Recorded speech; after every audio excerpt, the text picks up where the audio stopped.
ओम शांति। हम सभी को बाबा ने सेवा के फील्ड में रखा है। सेवा क्या है? युग परिवर्तन करना, सभी को बाबा का मैसेज देना, न केवल मैसेज देना लेकिन सत्य ज्ञान भी देना, सभी को अपने परम पिता से मिलवाना, सभी के दुख दर्द टेंशन समस्याएं समाप्त करवाना, उन्हें गाइड भी करना और उन्हें अच्छे वाइब्रेशंस भी देना। वाइब्रेशंस देना हमारी सबसे महत्वपूर्ण सेवा है। हम तीनों सेवाएं एक साथ करें।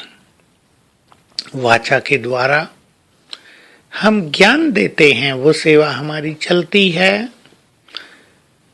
साथ साथ मनसा के द्वारा सभी को श्रेष्ठ वाइब्रेशंस मिलते रहें, शुभ भावनाओं का दान मिलता रहे, सबको हमारे पास आते ही ऐसा लगता रहे हम अपने परिवार में आ गए, हम वहीं आ गए जहां हमें आना चाहिए था। मनसा वाइब्रेशंस हम प्रकृति को भी देते रहें, वायुमंडल को पावन बनाने के लिए भी देते रहें। ये दूसरी सेवा हमारी चलती रहे। और तीसरी सेवा है कर्मणा। कर्मणा यज्ञ सेवा भी है।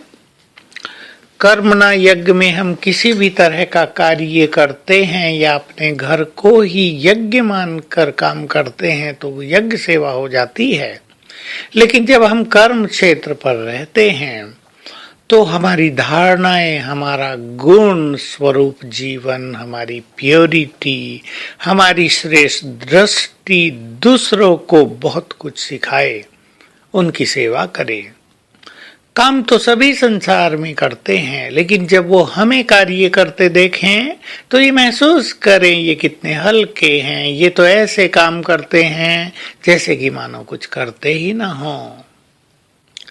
संसार में समस्याएं तो सबके ही सामने आती हैं, पर जब वो हमें देखें तो उन्हें महसूस हो कि ये कितने तनाव से मुक्त हैं, ये कितने पावरफुल हैं, समस्याओं को पार करने में ये कितने समर्थ हैं, हमें भी वैसा ही होना चाहिए। जब वो आपको परिवार में रहते देखें तो ये देखें कि परिवार में तो सभी रहते हैं, पर इनके परिवार में कितना प्यार है, कितनी अंडरस्टैंडिंग है, कितना खुशी का माहौल है, कितना एक दूसरे के सभी लोग सहयोगी हैं, सब एक दूसरे का सम्मान करते हैं, बड़ा हल्का वातावरण है परिवार में। मैंपन, मेरा, तू, मैं, क्रोध, अहंकार, इससे ये मुक्त हैं। हमारा ऐसा पारिवारिक जीवन देखकर बहुत बड़ी सेवा होती है। तो हम हर तरह की सेवा लगातार करते चलें। जितना हम गुण स्वरूप बनते जाएंगे, दूसरों पर हमारी अमिट छाप पड़ेगी और दूसरे लोग इससे कुछ ना कुछ प्रेरणा अवश्य लेंगे। साथ साथ अपनी दिनचर्या में 10 मिनट सवेरे, 10 मिनट शाम को इस संसार को या प्रकृति को, दुखी आत्माओं को या वायुमंडल को श्रेष्ठ वाइब्रेशंस अवश्य दें। इस संसार में अनेक लोग रोगों से पीड़ित हैं, उनको वाइब्रेशंस देकर हम उनकी मदद करें।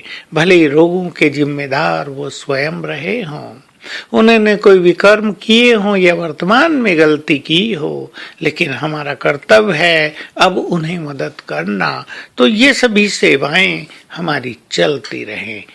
ये तीनों तरह की सेवा सारा दिन चले, इसको ही कहते हैं एक साथ तीनों तरह की सेवा करना। और मान लो हम किसी को समझा रहे हैं, प्रदर्शनी समझा रहे हैं, तो समझाते हुए आत्मिक दृष्टि रखना। ये हमारे परिवार के देवकुल की आत्माएं आई हैं, इस गुड फीलिंग में रहना और चलते फिरते भी उसी समय हमारे गुणों की छाप दूसरों पर पड़ती रहे, ऐसा रहना। ये है तीनों तरह की सेवा एक साथ करना। तो आज सारा दिन हम सभी विशेष रूप से ग्लोब को वाइब्रेशंस देंगे। मैं मास्टर सर्वशक्तिवान पूर्वज आत्मा हूँ। मेरे सामने है ग्लोब, बाबा की किरणें मुझ पर पड़ रही हैं और मेरे मस्तक से निकलकर जा रही हैं पूरे ग्लोब को। जैसे अब ग्लोब काला हो गया है और उसका रंग गोल्डन होता जा रहा है, ऐसे ग्लोब को वाइब्रेशंस बार बार देंगे। ये सारे संसार को वाइब्रेशंस पहुंचाने की श्रेष्ठ सेवा होगी। ओम शांति।